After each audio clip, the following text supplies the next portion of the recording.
Hey, this is Seagrove, and I'm here today with Kirk and Eric, and they are content creators. We're going to be talking about content creation specifically, but not uniquely in Pokemon.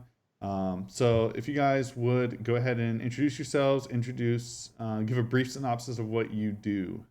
Kirk, go ahead. What I do, I think, is a little bit deeper than what we're trying to get into right here. But Kirk, I started the Super Oddcast podcast. Um, Ironically enough, we've kind of been on a temporary hiatus, but hopefully I can still provide some information for everybody to help them get up on their feet and get moving if this is something they want to look into for the Pokemon trading card game or otherwise.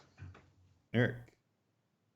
Yeah, my name's Eric Smith, and I run the YouTube channel Rare Candy. So we mainly do like competitive coverage, like PTCG battle, set reviews, all that good stuff. Very cool. And if you're here, you probably know who I am. So let's get into some questions. I have some questions here. We're just going to be going through and discussing. Sometimes we might get away from things as the conversation evolves and end up covering other questions, as many of them are related. But first of all, I want to start talking about the beginning, getting started as a content creator. Like, why should you get started? Maybe how did you get started? Things like that. What kind of content people should be looking to make, etc. Kirk, why don't you start with this? I actually heard you say something really good about this on your show one time. It was on why you should get started, or what content you should be making, or something like that. But I sort of just throw you on the spot right there. But hopefully you remember what I'm talking about. I think I do because it's something I've kind of fielded the question the same way every time I've gotten it. And honestly, content creation has to be mutually beneficial, right? Like you want to put something out in the ether that people will absorb and enjoy and gain benefit from, but also you creating the content need to be able to find what you're actually looking to get out of it. If it's intrinsically being incredibly popular right from the start, grinding it out, trying to make big bucks, understand that that's not exactly how it works, right? So if you can find something rooted a little bit more personal for yourself into what you can channel into your content creation, one, I think it provides better content itself because you're more invested into it for maybe not as material reasons as money or otherwise. And two, it's fulfilling even if you don't reach the number of viewers or listeners or what have you. You can still glean value out of the product you've produced. So that was kind of my approach when starting this. So my personal reason was to give myself an avenue to speak to the best players in the game so I could learn the game. Yeah. So ultimately, at the end of the day, if nobody listened to it, I still listened to it because I got to be in contact with all these players, and I think intrinsically it made me a better player myself, which is kind of the goal of the Super Broadcast, right? Help everybody kind of get to the next level, whether in competitive play or making the transition from casual to competitive. And I was first listener and first a subscriber to that method number one, and that's where I gained the value for myself personally out of it. Mm-hmm. And Eric, if you have anything to add to that, that'd be awesome. And then also, would you talk about how you got started, Eric? Yeah, I think that's actually a pretty good little synopsis. But I'd say, generally speaking, everyone's reasons are going to vary a little bit. Some people, they just might find it really fulfilling just to be able to be part of the community and be, maybe a source of information that people can turn to.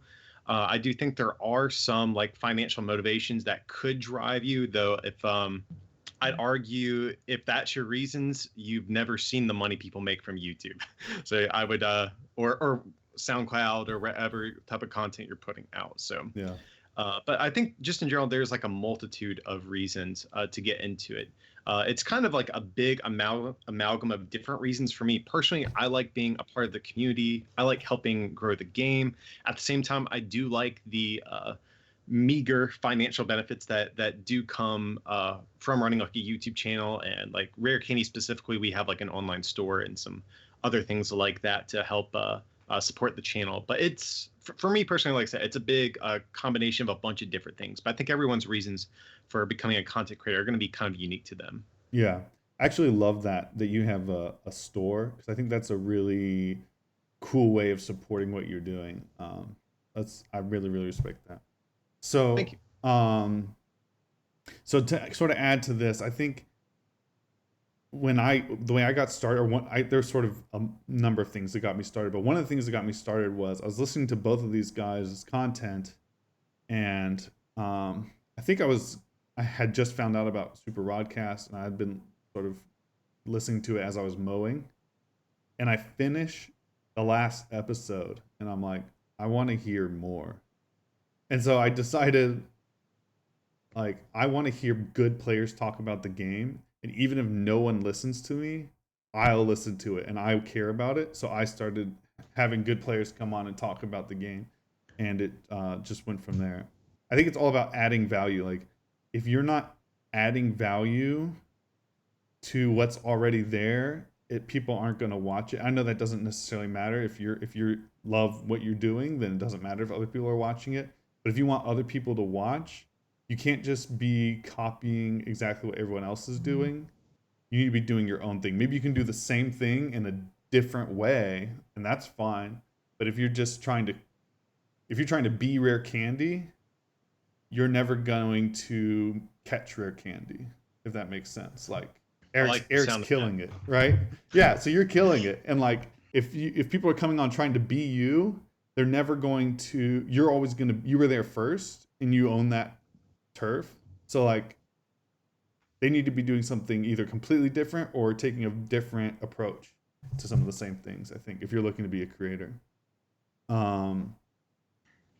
So I think just to jump in real quick, I think I think something that's incredibly relating and grounding for our content specifically, and maybe something people can keep in mind, is who are they trying to relate to within the game, right? Mm-hmm. And I think there's value in Seagrove or Eric or myself when we're speaking to some of the big name players. We're not speaking to the big name players in the shoes of a big name player ourselves, right? So we're trying to represent the grinders out there, the people trying to eke out, needing every single event and every month that this season has to try and get their invite and trying to get just a little bit more of an edge. So I think understanding exactly who the audience you're trying to tailor to, and putting yourself in their shoes, or in my case specifically, I am in the shoes of the people I'm trying to represent and get some content out to. I think, like I said, that's incredibly grounding and makes it very relatable and very easily digestible for our particular audience, the Super Rodcast targets. Mm-hmm. And I feel like I can speak for both of you when I say that I think we all do that successfully, which is why we've been able to kind of be roaring out of the gates from the start, as compared to maybe some other YouTube channels or podcasts or other forms of content that maybe didn't see the initial kind of boon of success that we've been able to kind of hop on. Yeah. Just for context, when we speak from our relationships to the content we create for the people. Yeah. And going on that, like, knowing your niche or knowing your audience, I think is really important. And we're all a Pokemon TCG niche, which isn't huge in general. And I'm like, for me specifically, I'm sort of targeting people who are thinking about the game competitively and intellectually. And I know you guys are doing some of the same thing, but I think that's a really, really tiny niche. And that's fine. And I accept that. Like, I'm never going to have 1 million subscribers ever. I'm never going to have 100,000. So you have to understand what your goals are and what your target audience is, like Kirk was saying. And I'm sorry. Go ahead, Eric. Also too, I mean, by being a content creator and having like information out there, like this type of stuff helps grow the game. So don't be so pessimistic. Hopefully all of us and everyone else in the community of content creators can keep pumping out content, doing what they're doing. Hopefully you can grow it to where you can have 100,000 subscribers. Hopefully that's part of the goal, at least. Yeah, I think my niche is a little bit tighter than a lot, but I do think we do grow the game, which is pretty cool. And it's when you find, we'll call it your lane, right? There's the adage of staying in your lane. However, if your lane leads to a dead end, you got to get off that road, right? I think one of the greatest things that happened to the Super Rodcast itself through our kind of infantile growth period was when I started peppering into our competitive content those huge, like socially driven like events that would happen in the community, and I was like, all right, let's get everybody on the horn and let's like dissect this, and everybody would go in on it. And that's kind of where we saw ourselves go to the next level, not only as, hey, we'll touch on those social topics within the community, but also, being a decent resource for the competitive content. So a little bit less tightly focused than and then Seagrove in that respect. But it allowed us to be more dynamic without intrinsically changing exactly who we are and devaluing the people that have been on the train from the start, and kind of derailing in that sense. So Exactly. something to keep in mind as well. Like you did that really gracefully. You didn't push out people who were trusting you to continue building what you had already started. Like you sort of went on a new lane, but it was close enough that you're not like pushing people out. So that's good. Cool. So from there, when do you feel? Oh, so when you sort of just hit on this when you felt like you made your breakthrough, or maybe that's not exactly it, Kirk. I don't know, but Eric, when did you feel like you made it? You made it, or you had your breakout, or you know what I'm trying to say? Yeah.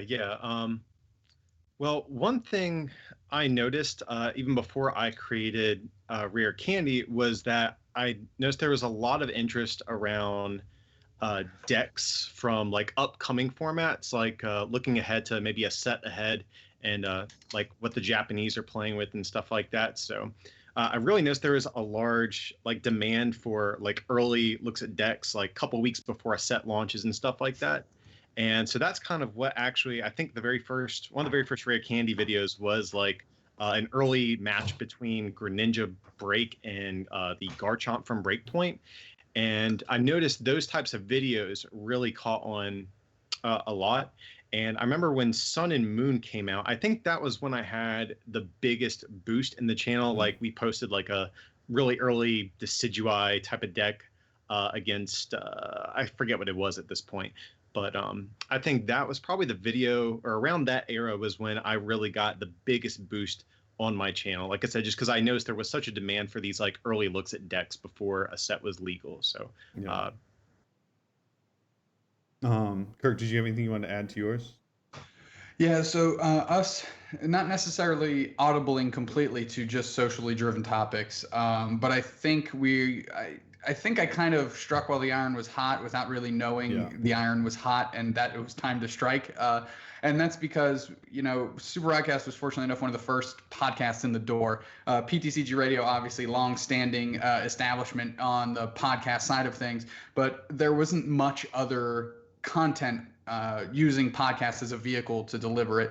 And I think that's what really kind of gave us that initial pop of success was that podcasts are a very popular format to digest information, and we just happened to fill that spot without much other competition. Now there's other great things. There's a Slowpoke Well. There's DDG's podcast. A lot of great things going on that I support fully. However, I think that's just them not necessarily being as popular at the time allowed us to kind of ride that wave of initial success simply because we weren't contending with that much.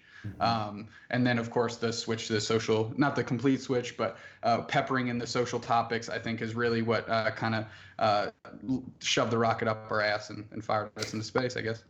Okay. Can I say ass? Yeah. Did I just ruin it? No, do what you want. So it's just a funny picture.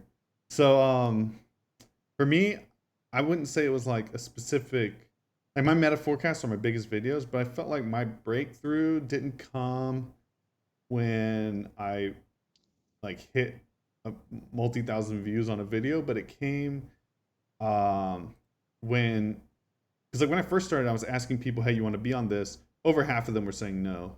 But it came when people started contacting me and asking me to be on a video. Like that's when I felt like, oh, this is a thing now. So that was kind of cool. In terms of putting in work, how many hours of work produces how many hours of content? I'm gonna like Eric take the lead on this one because I think his answer is gonna be incredibly impressive, and mine's gonna be so diminutive and lame that I don't want to just blow myself out of the water by having him go second. So Eric, you're up, kid. I was literally just about to say, I feel like our answers are going to be very different here just because of the nature of the type of content that we put out. So, like Kirk obviously is doing like a podcast, which is, of course, like purely audio, whereas I'm doing video, which is kind of a separate beast. But for me, it really just depends on the video itself. Like, for example, every time a new set comes out, Rare Candy usually has like a 2 to 3 hour long set review. And I'd say probably close to like, oh God, it's a lot of time. I'd say maybe even close to 8 hours of work goes into something like that. Maybe similarly, a like PTCGO video, that's a very common type of video you see a lot of people put out. But I'd say if I have like a 30-minute long PTCGO video, sometimes I might spend maybe 3 hours just because a lot of times I'll be searching for decent games that are actually worth uploading. I still have to create graphics, not only for the video, but like for thumbnails and stuff like that as well. So I'd say it really just varies for the type of content. But I'd say for PTCGO videos, I'd say probably about 3 hours factoring in, the time it takes to find like a decent game online. Mm-hmm. For on the podcast side, it's not that intensive. Obviously, the crux of it is however long I'm actually recording the episode for. About an hour of editing goes into that. But I'd say the real burden of responsibility is finding the guests, prepping the guests, and then churning out something raw. Because one thing that we haven't done here on the Super iCast is be a highly edited resource, I guess. So everything you hear is just off the cuff as is, and I think that's the nature I want to keep it. So there's a lot of things that go into that. For example, we do have to have the adult language disclaimer because sometimes things do get really heated, especially on the social topics, things like that. But I think muting people down on things they're passionate about won't get the correct message across. It'll be just a diluted version of what you're actually supposed to be hearing. So a lot less work goes involved. I think mine's more in the kind of prep work ramping up to when we actually fire the mics on. That being said, time is time, and you have to allocate it properly. And I think that's a topic we should cover later, is your content creation as it pertains to real life. And I think that's an important thing to keep in mind too. We'll juxtapose that later, but ultimately that's my answer. We'll say for an hour-long podcast, 5 hours of tracking people down, editing, prepping people, and recording itself, and completing the package. I'll say 5 hours. Well, mine makes yours look amazing because mine's like probably an hour and a half per hour of content. Just messaging people, sending them questions or like things that they need to think about ahead of time, being on there, putting a description, stuff like that. But then every once in a while I screw up really bad. Like the first history of the game with Jay Horning, I think took me about 10 hours and it was about 40 minutes because I elbowed my microphone during it and muted it, and I had to voice over the whole thing. So it took a really long time. It was so awful. It may have been more than that. It was really bad. Go ahead. I also run into like stuff like that. Like a good example actually are the set reviews that Rare Candy does. Like if I'm definitely not recording a 3-hour set review in one take. And like for something like that, most of the time of the editing for that is literally just editing the audio and cutting out all of like the fat in between sentences and like bad takes and stuff like that. So a lot of simple stuff that you probably don't imagine when watching like a video like this kind of goes into it and can really make editing take a lot longer than you would like. Okay. And so we kind of answered quality versus quantity there as well. Like I'd rather just I'm getting out like 3 videos a week when I can, but they're not edited. They're not polished. They're just discussions typically. And then you guys are putting maybe 1 a week typically, or 2, sometimes more than 2 even, I guess. But yours look prettier than mine do for sure. Do you guys want to speak to that at all?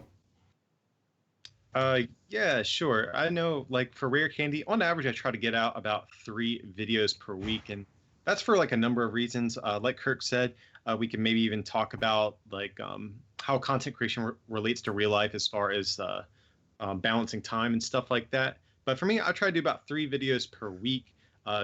Props to anyone who can get out a video every single day. I can't find time to make that happen a lot of the time. Well, another thing for me is I'm very I like to think that Rare Candy has some of the best like branding and production values out of all of the content creators. And so that is another reason why some of these uploads are a little bit slow, because there's a lot of like visuals and graphics that go into them and stuff like that. So I guess I would say I like to think I'm somewhere in the middle as far as how many uploads I do a week, but I like to say they lean closer to the quality side as opposed to the quantity side. Yeah. So we're doing about the same amount, but mine's on the quantity, not the quality. So there you go. So when Super Rodcast first started, and it certainly doesn't apply right now. When we first started, we were bi-weekly, and then we really started picking up steam. And we were kind of Jared, Jeff, and I were all like the perfect cross sections in our lives where we're like, we can do this once a week. We never committed to that, but that's just at the rate at which we were churning out episodes. And then, and I think that's a good wheelhouse for what we do. In terms of, we don't do deck reviews or set reviews or anything like that. Right. We try and stay as topical to the week that we're releasing our episode, and leading into the next week. So unlike, for example, Eric, your deck videos and your set reviews, our podcast is only as good as its last episode, because it's very hard to go back and listen to episode 12 and find context for that. So that's why I think in a perfect world, Super Rockcast releasing one episode a week and really driving into the topics that are relevant for that week and the following is the best format for us. And I think if we did 3 a week, that would be over inundating people and they would lose interest. And if we're doing what we're doing now, which is poorly representing, I'm very poorly representing the Super Rockcast right now, but what we're doing now is having people lose interest and not defer to Super Rockcast as a go-to resource for them. And I'm gonna have to get on the ball and change that. So, in terms of creating content, is there ever content you make and you don't publish? Myself, I've only done it a couple times. Once it was part of a series and I was going to release it like a month later, and then I just let the series die because it didn't feel right. So there was that. I guess there were 2 videos in that, and those are the only 2 videos that I didn't publish. I have taken some down because of controversy around a player, and I wanted to sort of, people were putting rude comments on there, and when I have people on, I consider them a guest, and I don't let people mistreat my guests. So I took those down, but just like having to delete comment after comment was kind of ridiculous. But in general, I don't. If I make something, it goes up because I put so much time into it. What about you guys? Yeah, I've actually done that quite a few times, actually, unfortunately, where I've made content and not put it out. We've had a couple of interviews for Rare Candy that were supposed to be going up, but we had like audio trouble for both of the interviews that we had done, for as an example. And so those didn't go up. And actually, very recently, too, right before Forbidden Light came out, we had actually some expanded decks we were testing out. Kenneth, who recently joined Rare Candy, recorded some matches, and the video came out really, really bad. And it just wasn't up to like the quality bar that the channel would normally have. And I think this is something that's really important too, is like, I personally don't want to put out something that doesn't represent like the Rare Candy brand at the quality that I think it is. Yeah. So one thing in this case we actually did, we released it to our patrons as kind of like a little bonus for them, because just so someone got to see what we did. But yeah, I've had couple of instances like this. Other times I've actually recorded like videos on PTCGO, and then afterwards I realized, oh wait, I didn't put Field Blower in this list, or something like that, and had all this footage of like a list that was probably not worth uploading. So I've done it more than I would more than I would have liked, but every once in a while, something slips through the cracks or, something happens. Yeah. On our end, barring severe technical issues that make the episode unreleasable, and we have had audio issues and things like that occur, which of course, to Eric's point, we're not just going to arbitrarily put something out there to say we did something that week. But anything that records even remotely clean, from my point of view, goes up again, because the Super Oddcast is a very unrefined, and it's kind of an amorphous blob of content that I want it to be released in the form in which people spoke and wanted to deliver their message. So I would say I scrapped very little, only based on audio or technical issues, not necessarily based on the content itself. And unlike both of you, if there's something that we'll say ages very poorly, it's out there, and I just kind of let it be in the ether. So again, it can be ingested with new context in relation to the context within which it was released. And maybe that clears some things up. Maybe it muddies the water. I don't know. But if it raises another topic of conversation for me, then great. That's another another thing I can talk about moving forward. Okay. Now in terms of reaching out to and contacting the community, how do you all share your content? I share on Facebook, like Verbank, and sometimes on Reddit. Although I think I've been a thorn in their side a bit on Reddit. But how do you guys share your content? So, yeah, basically anytime I put out a video, I upload it, of course, but then I share it on Facebook, Twitter, sometimes Instagram, depending on the type of content. Like Instagram, I found doesn't have as much of as big of a competitive base. It seems to be more casual and collector oriented. So sometimes if I ever do a random opening, I'll do a post on Instagram. Whereas something more competitive, I usually leave off, just because that type of community isn't really present there. Then even within Facebook, like you mentioned, there's various Pokemon groups like Verbank City Gym and Hey Fonte. And me personally, I try to be very selective with what I actually post in those groups. Maybe more casual types of videos and casual decks I won't post on there, because I think it is more of a competitive audience, and I don't want Rare Candy to be seen as kind of a spam type of thing. Like if they see a Rare Candy post, I don't want people to think, oh, that's just some janky deck. You know what I mean? Right. So I try to be a little selective of what I actually share to these groups. I'm trying to think. I think that's about it, though. Twitter, Facebook, Instagram, and various little subgroups on Facebook. Mm-hmm. So for us, it's our Facebook page, Hey Fonte right now, Twitter, which is probably where our strongest presence is, and that's about it. And the reason I wanted to limit our exposure is very similar to Eric's. I don't think it needs to degenerate into other groups where it doesn't necessarily belong. We want first and foremost to reach the people that are committed listeners and let them get people to start listening or watching or what have you. And I think there's a lot more credibility into posting in the correct groups and having the like-minded people reach out and bring in new viewers and listeners than there is of just doing the complete scattershot approach all over the place. And I think you might see a slower growth that way. However, I think it's a more quality growth where you retain more of the people that tune in. Mm-hmm. So instead of having one episode that spikes and then lose everything after episode 1 or whatever, because wherever you posted it, you're building up the correct base, a strong base, and one that can honestly work for you over time as you produce content and they absorb more of it, they'll share it out. And word of mouth is definitely the best form of advertising I've found. For sure. And then also in terms of bringing in the community, how do you get collaborations with people, or how do you get top level players to get on your show? For me personally, we don't do a whole lot of interviews, and we do collaboration videos every now and again. Typically before a set comes out, we usually try to have a guest on to discuss changes to the metagame and stuff like that. Yeah. And what I've personally found is most people in the community are excited to be on a video and share their insights. And I know a lot of them too. They also have like their own brands within Pokemon too that they want to kind of pimp out a little bit. So it's kind of like a mutual thing. They get some exposure, and they also, of course, help like our content too.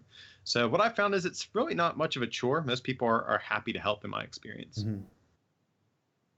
Same. I think unlike how I advertise our product, I do use the scattershot approach when reaching out to people. I don't get disheartened when people don't respond. I completely understand. A lot of people don't know who I am, and maybe don't want to, if they don't have their own product to, as you said, pimp out.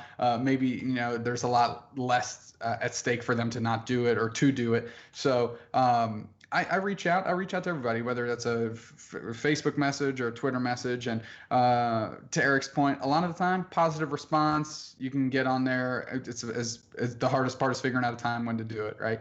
Sure. I again have the fortune of I don't handcuff anybody. I kind of let them cut loose on whatever they want to say, because that's how our platform's formed. So I think people also get excited about that, being able to really dive in and say exactly what they want to say and the way they want to say it.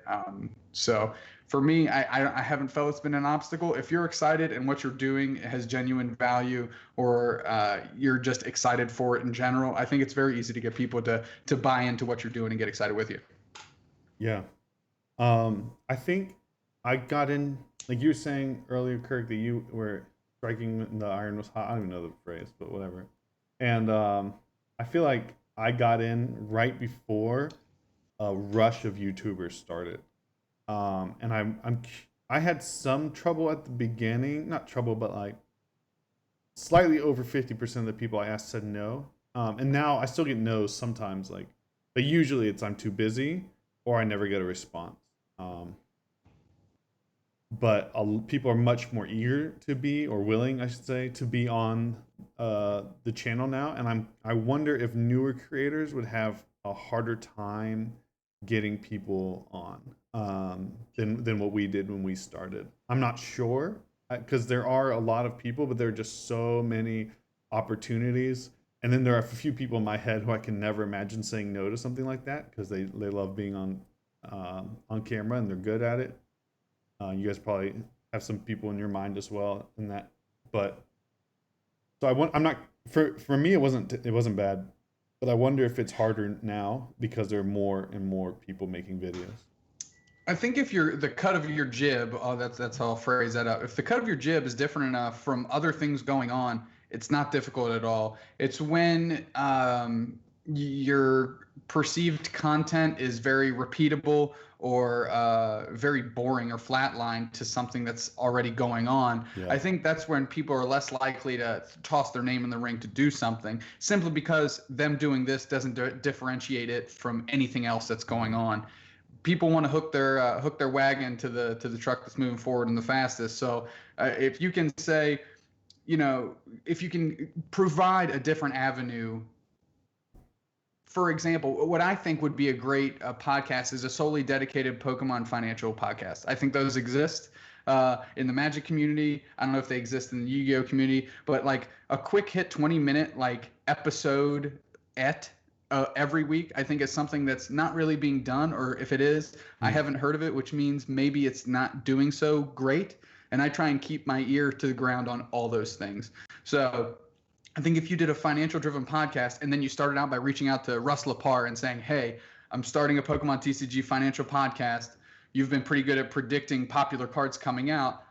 Let's do episode 1. I think you're providing something so unique and something that's different that really has the potential to take off, that it would take you no time at all to get Russ or somebody similar to his personality and his presence to buy into something like that. So I think being unique when you're just starting out can really bring people's excitement along with you to want to get on to that train with you. Right. If you're not adding value, people aren't going to be interested. If you're just doing everything, something that everyone else is doing. That's a cool idea, Eric. Do you have any other ideas? This is really on the spot. Any other ideas? Like Kirk just mentioned something that's not being done in the Pokemon community. Is there something that you've seen that you're not interested in doing, but that isn't being done that you'd be interested in consuming? Okay, yeah, I was not prepared for that. I did So not put that off, question in the list. off the top of my head, I am not sure. One thing I really like is that I think between all the different people in the community, luckily most topics are, I think, pretty well covered. One thing I would like to see is a channel that's not based in Japan to maybe cover things that are going on in like the Japanese metagame. Mm. Cause I mean, I remember several years ago when we had Asa from Finland, I believe it was. He had a blog called The Deck Out, and people used to go to his blog all the time. He did a very good job at covering the Japanese metagame and what was going on over there. And that's something I think the community has been lacking. There's a few people here and there that I think do occasionally post like stuff going on in Japan, but I think that is something maybe outside of Japan we don't have like a really reliable like solid source of. So maybe something like that. I'm sure there's something else, but just off the top of my head, I would say that. Okay. I want to do a little CYA here for my own posterity. I think the gentleman, and his name's escaping me, who runs Squeak's Gaming World, I think is what it's called. I think he may do a finance-driven, like article-based Patreon website thing. I don't want to disseminate it into something it is not. I do believe he is kind of hitting on that Pokemon content. However, I don't think it's necessarily in a video or podcast form, which I think would be ingested by a lot of people. So I just want to throw that addendum out there before I get myself in hot water, and come out looking like a liar and all that crazy stuff. And people say he hides Greninjas in his butt and always declumps and all this other stuff. I don't need any of that going on. So we'll clear that up right now. Getting into helping people who are wanting to get started themselves. If you have $100 to start your content, and you were starting right now, you didn't have, maybe you had your cell phone, and that was it. What would you put forward with $100? Would you do advertising? Would you do artist? Would you do camera, microphone? What would you do?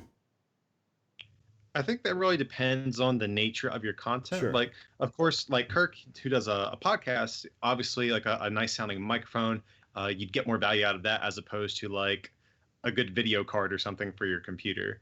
But like specifically for YouTubers, depending on the content, assuming you're just putting out something akin to what a lot of the YouTubers do, like PTCGO stuff, like set reviews or even like countdowns, whatever it may be, kind of like the standard PokeTuber type of stuff. With $100, that's tough. I'd maybe say you'll need video editing software. So you can get pretty cheap ones though, luckily for maybe around like $30. Depending on what type of computer you have, you might even have some built in. But I'd maybe just say, yeah, I'd probably just say video editing software. And then I know it's not everyone has the luxury to do it, but I really do think having like good graphics and like a well-branded channel is something that's important too. Yeah. So I would maybe start setting some money aside for some stuff like that. Being on the non-visual side, as Eric mentioned, we are a podcast. First and foremost, as you mentioned, a mic. Obviously, you'd like to have a quality mic. However, audio recording is a lot easier than video recording. So when I say get a mic, I'm not saying get a top of the line, use all your $100 for a mic. I'm saying go to Target, get yourself a $20 mic, figure out how it works best, and then use that. You now have $80 left over. There's a lot of free softwares out there right now. Use those to your advantage until you build up, in air quotes, we'll say a bankroll. Follow up is get $15 a month, $20 a month. I think it's $20 now for my like super premium SoundCloud membership, so I can upload as much as I would like to my channel. So we'll say it's $20, you're at $40, $60 left over. And to Eric's point, branding is something that's at the top of my list. I think it's incredibly important. I think it's the mark that people miss most often when considering these things. I know you just reached out to me and asked me where we got some of our stuff done and how we figured that out. I think, for example, the Rare Candy logo is clean cut. It's simple. It looks great. Yeah. I think the Super Oddcast logo is the same way. It's very clean. It's very simple. It's not convoluted. So I would say pump that $60 left over immediately into your branding. It's super important. It sets you apart. It makes you look a little bit more professional. Even from a podcaster standpoint, you can see how clean our logo is when you find it in iTunes, etc. It's this. I think everything kind of hinges on that, despite the fact that it doesn't get a lot of attention. So I think Eric nailed it on the head completely with that. I'm going to run through some things really quickly here. First of all, I use OBS, which is a free recording software for video. I really like it. Highly suggest it. I use DaVinci Resolve, which is a free video editing software. Crashes constantly, but it's free and really powerful. And I blame that more on my computer, which is 10 years old, than the software. I use my iPhone for my video, and you've seen, if you know, have been following my channel for a while, I was using the built-in webcam, and my quality jumped very significantly when I switched over to my iPhone. Right now I'm not wired, so I'm a little jumpy, but then I use, it's Epoch Cam or EPOC Cam, which connects it to the computer. And then I would get a Snowball. I bought a Turtle Beach Stream Mic, which I hate. It has a lot of cool features, and it does them all with mediocrity. I wish I'd gotten Snowball, which does very clear single-person voice recording up close, and that's about $50. And then I would spend the other 50 on art for the channel, which I'm working on now with a few different people. So yeah, that's mine. We're getting close to our time limit here, so I guess we'll just do this. I only had a couple questions left, but what content would you all push people who want to do a podcast for you, Kirk, or want to do a YouTube channel for you, Eric? Are there any content creators or content that you would push people toward to help them get started, whether they're Pokemon specific or not? So being incredibly self-indulgent, I'll say the content creator episode Super Oddcast did a while back, and we had a couple YouTubers, we had Twitch streamers, Nicolina, who does Hearthstone. We had Mia, who actually is on the artist side of Twitch. We had Chip on there for YouTube, and obviously we were kind of representing the podcast portion of it. Go back and listen to that. You get such a wide variance covering all sorts of topics of content creation. So I'm sure you'll find an avenue in there that you can pursue. The second thing I would do is after you have an idea, don't get super reliant on whether other people are doing, because then you'll get in a one-track mind. It's really a niche or an area you have to carve out for yourself, in my opinion. Get the basics, but really navigate that darkness on your own, because I find like you'll have a more fulfilling experience if you do it that way, as opposed to following a cookie cutter recipe to how to make a YouTube channel or a podcast or what have you. You really just got to throw yourself out there and kind of figure it out on your own. Again, once you figure out the basics, editing, what you actually want to do, the things you need, etc. Yeah, like I mentioned earlier, one thing I actually do like about this community is I think there are a lot of people. I think there's the community of content creators is so large now that there's someone who covers usually most everything out there, which is kind of nice. If you just want like a baseline to kind of look at to see like kind of a bar where your quality should be. I'll give a couple shouts like for interviews and stuff like Seagrove. Honestly, you're the only dude that I think has like a channel that's really focused on that. So like if anyone out there is looking to do, interviews and discussions, I think Seagrove's channel is a really good like benchmark to try to aim for, just as a, like a baseline. Similarly, there's also Team Fish Knuckles does a lot of PTCGO videos, really heavy on that type of content. Ross from PTCG Radio does a lot of like news discussion, like when new cards get revealed. Trying to think, there's a million opening channels out there I could plug. There's too many to go around.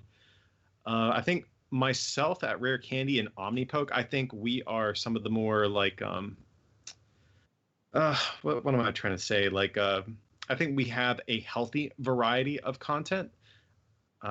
Chip also does, Trainer Chip, he does a decent amount of interviews and PTCGO videos as well. There's just so many different content creators out there that we can kind of point to. It just depends on, I guess, what you're trying to do. That would kind of influence what direction I would point you into to look at. Yeah. If you're I want to put an go ahead. emphasis what you're trying to do with a big emphasis on why you're doing it. That can't get lost. And as I mentioned, kind of right when we first started, if you're looking for that instant gratification of monetary success and public popularity within our demographic of PTCG, I think you're going to be very disappointed. You need to find a why that's more substantial to you personally than that when you're taking off on this journey, and the other stuff will follow. For sure. If you were going to be making like competitive, like deck building, playing games, you're competing with Pablo and Andrew Mahone, who are like two of the best players. I'm talking about on YouTube. And so consider that. Like, think about your competition if you're doing stuff like that. But one person I want to suggest who's not Pokemon, her name is Sunny Lenarduzzi. She makes videos about being your own boss, but she has a lot of videos like how to get your first 100 subscribers, how to grow on YouTube, how to get your first 1,000 subscribers. And there's step by step. I've watched a lot of videos like that, but they aren't step by step like hers. They're sort of more general, but she gives you actionable steps and goes through how to do it. And so if you're on YouTube, I really suggest watching that if you're getting started. I think that's a great place to stop. We got through all the big stuff I wanted to get through. Do you guys want to give any shout outs last minute before we close? Eric, why don't you start? Yeah, sure. Of course. If you haven't already, definitely check us out over at Rare Candy TCG. That's like our handle on YouTube, Twitter, Instagram, Facebook, etc. We also have an online store at rarecandytcg.com. We sell like cool play mats, like dice bags, stuff like that. Also, just want to give a shout out to my sponsors, knkgames.com and Ultra Pro. Okay. I think that should be about it. All right, Kirk. Mine's unfortunately going to be a little bit long-winded, but the paragon of success in content creation is consistency, which obviously Super Broadcast has not demonstrated, but these two gentlemen certainly have. Our return is planned for the first week of June, a lot of life stuff. So apologize to all the people that want to listen and haven't been absorbing our content. That's 110% our fault. Thanks for sticking with us. Now, you have a lot going on. To be fair, you have a lot going on. It was just everything. So yeah. Jared graduated, Jeff had a baby, and I bought a house and now trying to sell my house so I don't have 2 mortgages. Yeah. And it's just been chaos. But back first week of June, that's the plan. Jared at Weiss on Ice, Weiss_on_ice on Twitter, Jeff at Saran Wrap, me, Dube Snacks at Dube Snacks on Twitter. And I'll say this because I haven't said it in a while. Ultimately, the Victory Road leads you back to our main Twitter account at the Super Oddcast. So check all those out, and we'll be back in your ear holes first week of June. Love you. Thanks for having me on.